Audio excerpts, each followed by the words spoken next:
Operator overloading. Operator overloading एक operator के meaning को चेंज करने के लिए यूज में ली जाती है।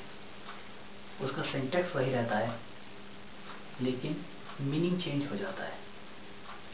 जैसे प्लस ऑपरेटर दो इंटीजर वैल्यूज को ऐड करने के लिए या फ्लोट वैल्यूज को ऐड करने के लिए, डबल वैल्यूज को ऐड करने के लिए यूज में आता है। लेकिन अगर प्रोग्रामर रिक्वायरमेंट ये है प्रोग्रामर की कि वो दो स्ट्रिंग वैल्यूज को ऐड करना चाहता है प्लस ऑपरेटर से, तो एडिशन तो दो स्ट्रिंग वैल्यूज का ही होगा, क्योंकि प्लस एक बाइनरी ऑपरेटर है तो दो स्ट्रिंग वैल्यूज को ही ऐड करेगा, लेकिन न्यूमेरिक वैल्यू की जगह वो ऐड करेगा स्ट्रिंग वैल्यूज को। ये ऑपरेटर ओवरलोडिंग है। Operator overloading x tends the semantics of an operator without changing it's syntax. Operator overloading extend करती है, बढ़ाती है उसके सिमेंटिक्स को, उसके मीनिंग को, एक ऑपरेटर के मीनिंग को, विदाउट चेंजिंग, बिना चेंज किए हुए उसके सिंटैक्स को। ऑपरेटर ओवरलोडिंग के लिए सिंटैक्स क्या है? सबसे पहले स्टार्टिंग में रिटर्न टाइप, फिर ऑपरेटर। ऑपरेटर कीवर्ड है जो ये बताता है कि एक ऑपरेटर फंक्शन कॉल हो रहा है जो कि ऑपरेटर को ओवरलोड करेगा। यहाँ पर उस ऑपरेटर का सिंबल जिसे ओवरलोड करना है और कितने आर्ग्यूमेंट वो ऑपरेटर लेता है या कितने आर्ग्यूमेंट उसमें जाएंगे, पास होंगे। प्रोग्राम है यूनिरी प्लस प्लस ऑपरेटर का। इसमें एक क्लास इंडेक्स बनाई, इंटीजर वेरिएबल डिक्लेयर किया count, index count equal to 0, constructor में 0 की इसकी इनिशियलाइज करी वैल्यू, इंडेक्स इंटीजर आई को असाइन किया काउंट में विद आर्ग्यूमेंट कंस्ट्रक्टर है। वॉइड ऑपरेटर ये प्लस प्लस कर रहा है काउंट को, मीन्स ये यूनिरी ऑपरेटर ओवरलोड हो रहा है, इसलिए काउंट को प्लस प्लस किया, ऑपरेटर फंक्शन को क्लोज कर दिया। वॉइड शो के थ्रू काउंट की वैल्यू को प्रिंट कर लिया। वॉइड मेन से स्टार्टिंग होती है एग्जीक्यूशन की। इंडेक्स टाइप का मीन्स हमारी क्लास है इंडेक्स, इंडेक्स टाइप का एक सी ऑब्जेक्ट है, सी आउट प्रिंट किया, end L line change, C equal to ये एज इट इज प्रिंट होगा, सी डॉट शो पे जंप करेगा, सी डॉट शो पे जंप करेगा, सी आउट काउंट की वैल्यू 0। स्टार्टिंग में सी से शो को जब आप कॉल करेंगे तो काउंट की वैल्यू 0 प्रिंट होगी, क्योंकि स्टार्टिंग में जब कंस्ट्रक्टर कॉल हुआ था तो काउंट को 0 किया था। इसके बाद प्लस प्लस सी। अब सी एक इंडेक्स टाइप का ऑब्जेक्ट है जिस पर यूनिरी ऑपरेटर यूज नहीं लिया जा सकता, क्योंकि ये यूजर डिफाइंड ऑब्जेक्ट है। लेकिन जैसे ही कंपाइलर देख रहा है कि plus plus operator user defined object के साथ है, ये कॉल करेगा ऑटोमेटिकली ऑपरेटर फंक्शन को, और यहां सी ऑब्जेक्ट का मेंबर काउंट प्लस प्लस हो जाएगा। Next statement, caller definition end होने के बाद कॉलर पर आएगा, कॉलर पे आने के बाद cout endl, c equal to 0 as it is print होगा, सी डॉट शो जंप करेगा शो पर और काउंट की वैल्यू 1 प्रिंट हो जाएगी। Next statement plus plus c, फिर ऑपरेटर पे जाएगा, काउंट की वैल्यू ऑलरेडी 1 है, 2 हो जाएगी, सी के काउंट की वैल्यू 1 थी, अब 2 हो जाएगी, कॉलर खत्म होगा, यहां पर आएगा, मैसेज प्रिंट होगा, सी डॉट शो पर जाएगा, काउंट की वैल्यू 2 प्रिंट कर देगा। काउंट की 3 वैल्यूज प्रिंट होंगी, 0 1 2। टाइप कन्वर्जन, नेक्स्ट कॉन्सेप्ट है हमारा टाइप कन्वर्जन। सी लैंग्वेज में भी हमने टाइप कन्वर्जन किया है, लेकिन वहां फैसिलिटीज लिमिटेड है हमारे पास। हम बिल्ट इन टाइप को ही कन्वर्ट कर सकते हैं किसी दूसरे बिल्ट इन टाइप में। बिल्ट इन टाइप का मीनिंग जैसे integer, float, character, double, long, ये बिल्ट इन टाइप है जो कि एक लैंग्वेज आपको प्रोवाइड करती है। बिल्ट इन टाइप से बिल्ट इन टाइप में ही कन्वर्जन होता है सी लैंग्वेज में, यहाँ पर भी होता है वो कन्वर्जन। ये थोड़ा और आगे बढ़ के हमें फैसिलिटी देती है C plus plus type conversion की। पहले समझते हैं टाइप कन्वर्जन है क्या, अगर आपको नहीं पता है तो। Mechanism which converts one data type into another, एक डेटा टाइप से दूसरे डेटा टाइप में कन्वर्ट करना टाइप कन्वर्जन क्या रहता है? Types of type conversion, built in data type two class type, user defined type में चेंज कर सकते हैं बिल्ट इन डेटा टाइप से, class type two built in data type and class type two another class type. तो inbuilt data type से class type में convert किया जा सकता है, क्लास टाइप से इनबिल्ट डेटा टाइप में कन्वर्ट किया जा सकता है, और एक क्लास टाइप से दूसरे क्लास टाइप में भी कन्वर्ट किया जा सकता है। फर्स्ट प्रोग्राम है built in type two class type.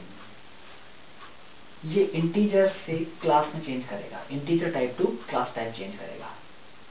कैसे करेगा वो हम प्रोग्राम में देखते हैं। I2C इंटीजर टू क्लास, एक क्लास बनाई, उसमें इंटीजर नंबर एक वेरिएबल है, पब्लिक में I2C एक कंस्ट्रक्टर डिफाइन किया है, 1 आर्ग्यूमेंट कंस्ट्रक्टर, जिसमें इंटीजर x इंटीजर टाइप की वैल्यू पास हो रही है, और वो जो वैल्यू कॉपी होगी x में आकर पास होगी, वो वैल्यू कॉपी हो जाएगी NO में। जो वैल्यू इस कंस्ट्रक्टर में आएगी, जहां से कंस्ट्रक्टर कॉल होगा ऑब्जेक्ट क्रिएशन के टाइम पर, वहां से एक वैल्यू आएगी, इंटीजर टाइप होगी, और वो इंटीजर टाइप वैल्यू NO को असाइन हो जाएगी, और ये कंस्ट्रक्टर क्लोज हो रहा है। वॉइड पुट डेटा एक पुट डेटा फंक्शन है जो वैल्यूज को पुट करने के लिए बनाया है। इसमें सी आउट में वैल्यू इज NO प्रिंट करने के लिए, और यहाँ क्लास को क्लोज कर दिया, यहाँ पुट डेटा फंक्शन क्लोज हो रहा है, यहाँ क्लास क्लोज हो रही है। वॉइड मेन से स्टार्ट किया, इंटीजर n एक इंटीजर टाइप वेरिएबल लिया, सी आउट एंटर वैल्यू को एंटर किया, करने के लिए प्रॉम्प्ट दिया, और सी इन n वैल्यू को एंटर किया। ये दोनों स्टेटमेंट जब एग्जीक्यूट होंगी तो ऐसा होगा, एंटर वैल्यू सी आउट के थ्रू आएगी एंटर वैल्यू, और सीन के थ्रू जो कर्सर मिलेगा उससे आप 45 इनपुट कर लेंगे, 45 इनपुट हो जाएगा। इसके बाद I2C OBJ, अब यहाँ OBJ एक ऑब्जेक्ट बन रहा है, ध्यान दीजिएगा, OBJ एक ऑब्जेक्ट बन रहा है और n उसके आर्ग्यूमेंट है। इस तरह की स्टेटमेंट में, अभी इससे पहले आपने देखा कि OBJ पैरेंथेसिस में आर्ग्यूमेंट पास होती थी, लेकिन यहां पर n को आप कॉपी कर रहे हैं OBJ में, ठीक है ना, n की वैल्यू को आप कॉपी कर रहे हैं OBJ में, लेकिन वो पॉसिबल नहीं है, क्योंकि I2C एक क्लास टाइप है, I2C टाइप का OBJ है, I2C क्लास है, और n एक इंटीजर वेरिएबल है। तो यहां से ये जंप करेगा कंस्ट्रक्टर बनने पर कंस्ट्रक्टर पर, और n की वैल्यू हमने माना है 45, तो 45 x में कॉपी हो जाएगी, और x कॉपी कर देगा उसको NO में, वापस यहां आएगा। अब OBJ एक I2C टाइप का ऑब्जेक्ट है, और इसका एक मेंबर है NO जो कि क्लास में डिक्लेयर्ड है। इस स्टेटमेंट को दोबारा समझिएगा, OBJ इक्वल टू n का मीनिंग है OBJ पैरेंथेसिस n, यहां n आर्ग्यूमेंट है, OBJ कॉलर है, कंपाइलर इसको ट्रीट करेगा OBJ पैरेंथेसिस n, पैरेंथेसिस में n आर्ग्यूमेंट है, n है 45 है n की वैल्यू, और ये कॉपी होगी इंटीजर x में, और वो वैल्यू फिर NO को असाइन हो रही है I2C में, I2C कंस्ट्रक्टर जो है उसमें NO को असाइन हो रही है, और NO OBJ का मेंबर है, क्योंकि OBJ भी I2C टाइप का ही है। नेक्स्ट स्टेटमेंट OBJ.put डेटा पे जंप करेगा, और पुट डेटा पे वैल्यू इज NO की वैल्यू को प्रिंट करवा देगा, OBJ का NO 45 है, वैल्यू इज 45, आउटपुट इस तरह से आ जाएगा। नेक्स्ट प्रोग्राम देखिए, class type two built in type, just reverse है, क्लास टाइप से built in type. Previous programme में बिल्ट इन टाइप से क्लास टाइप में चेंज किया था, बिल्ट इन टाइप था प्रीवियस प्रोग्राम में हमारा n, और क्लास टाइप था OBJ में पर क्लास टाइप था, यहां पर अपोजिट है, रिवर्स है इसका। क्लास टू आई इंटीजर, एक क्लास बनाई, इंटीजर NO यहां भी वही लिया, एक कंस्ट्रक्टर लिया और NO को उसमें इनिशियलाइज कर दिया 0, ये विदाउट आर्ग्यूमेंट कंस्ट्रक्टर है। यहां पर ध्यान दीजिएगा, जब class to built in type convert करते हैं तो ऑपरेटर कीवर्ड की जरूरत पड़ती है, और ऑपरेटर के बाद जिस टाइप में कन्वर्ट करना है वो कीवर्ड, ऑपरेटर कीवर्ड यूज करेंगे जब class to built in type में कन्वर्ट करेंगे, और आगे यूज करेंगे जिस टाइप में कन्वर्ट करना है class to built in type, उस बिल्ट इन टाइप का कीवर्ड यहां देंगे। अगर फ्लोट में करना होता तो फ्लोट देते, हमारा प्रोसेस है इंटीजर में कन्वर्ट करने का, हमने इंटीजर यूज किया है। गेट डेटा फंक्शन क्लोज और क्लास भी क्लोज, मेन C2i टाइप का एक ओबीजे बनाया, ओबीजे डॉट गेट डेटा किया, ओबीजे डॉट गेट डेटा पे जंप करेगा, एंटर नंबर 4 इनपुट किया, हमने अज्यूम किया 4, आप कुछ और भी इनपुट करेंगे तो वो एनओ की वैल्यू होगी, जो भी वैल्यू आप इनपुट करेंगे। वापस यहाँ फंक्शन क्लोज हो रहा है, ओबीजे डॉट गेट डेटा के आगे आएगा integer SQ equal to O B J यहाँ जस्ट अपोजिट हो रहा है, वहां हो रहा था ओबीजे इक्वल टू एन, यहां हो रहा है SQ इक्वल टू ओबीजे। तो जंप करेगा ये कंस्ट्रक्ट, जंप करेगा ऑपरेटर इंट पर, क्योंकि यहां पर इसको कन्वर्जन दिख रहा है, क्योंकि ये सिंपल स्टेटमेंट नहीं है।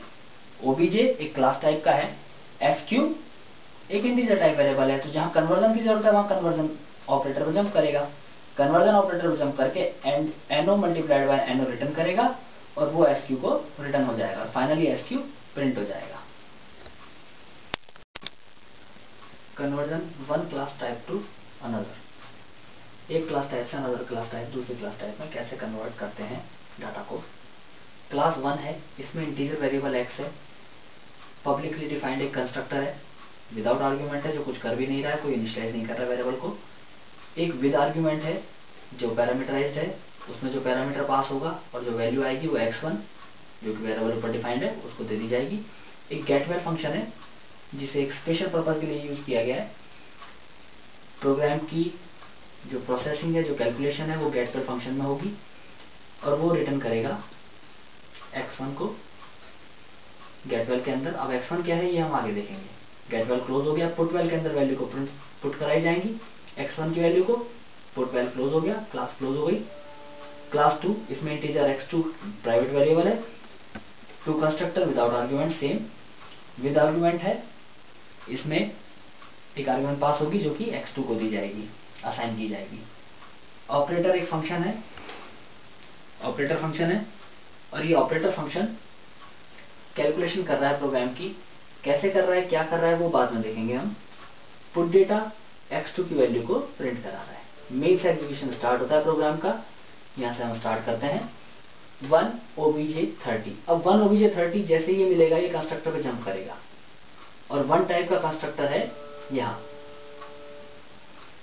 और 30x को दे दिया जाएगा, x असाइन कर देगा x1 को, मींस obj1 ने जो कॉल किया है 30 वैल्यू के साथ, तो obj1 का x1 30 हो जाएगा, कंस्ट्रक्टर क्लोज हो रहा है, वापस कंट्रोल यहां आएगा, नेक्स्ट स्टेटमेंट पर आएगा, क्योंकि प्रोग्राम फंक्शन जहां से कॉल होता है वहीं वापस रिटर्न करता है कंट्रोल उसका, और उसके आगे की जो स्टेटमेंट्स हैं वो एग्जीक्यूट होती हैं। 2 obj2 40, इस बार ये obj2 के विद आर्ग्यूमेंट कंस्ट्रक्टर पर, पैरामीटराइज्ड कंस्ट्रक्टर पर, 1 आर्ग्यूमेंट कंस्ट्रक्टर पर जाएगा यहां पर, और ये 40 x में कॉपी होगी और x असाइन कर देगा उसको x2 को, वापस कंट्रोल रिटर्न होगा यहां पर। अब obj2 का जो x2 है वो 40 हो गया। बिफोर कन्वर्जन obj.putval, obj के पुटवेल पे गए, obj1 के पुटवेल पर हम यहां जंप करेंगे और यहां पर x1 की वैल्यू जो कि 30 असाइन थी इसको कंस्ट्रक्टर के थ्रू प्रिंट हो जाएगी, वापस कंट्रोल यहीं आएगा, obj2.putData, obj.putData से जंप करेगा obj2 के पुट डेटा पर और यहां पर x2 की वैल्यू को प्रिंट करवा देगा।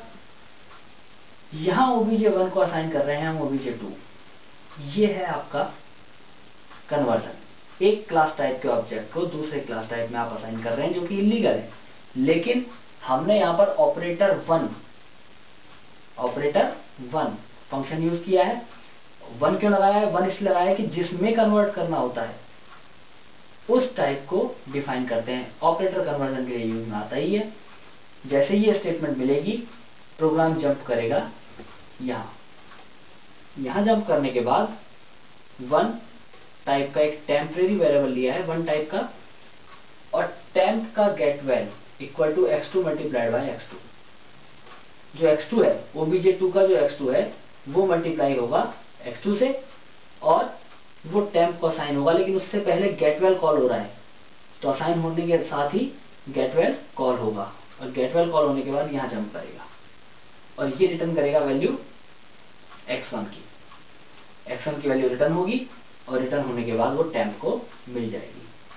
टेम्प को मिलने के बाद ये टेम्प कहाँ रिटर्न होगा, ये टेम्प रिटर्न होगा वापस obj1 को। अब जो obj2 की वैल्यू है वो obj1 को रिटर्न हुई, मल्टीप्लाइड होकर x2 मल्टीप्लाइड बाय x2 होकर, मीन्स अगर obj2 की वैल्यू 2 है तो 4 obj2 को रिटर्न हुई। फाइनली आफ्टर कन्वर्जन obj1 का पुट वैल और obj2 का पुट वैल दोनों सिमिलर होंगे।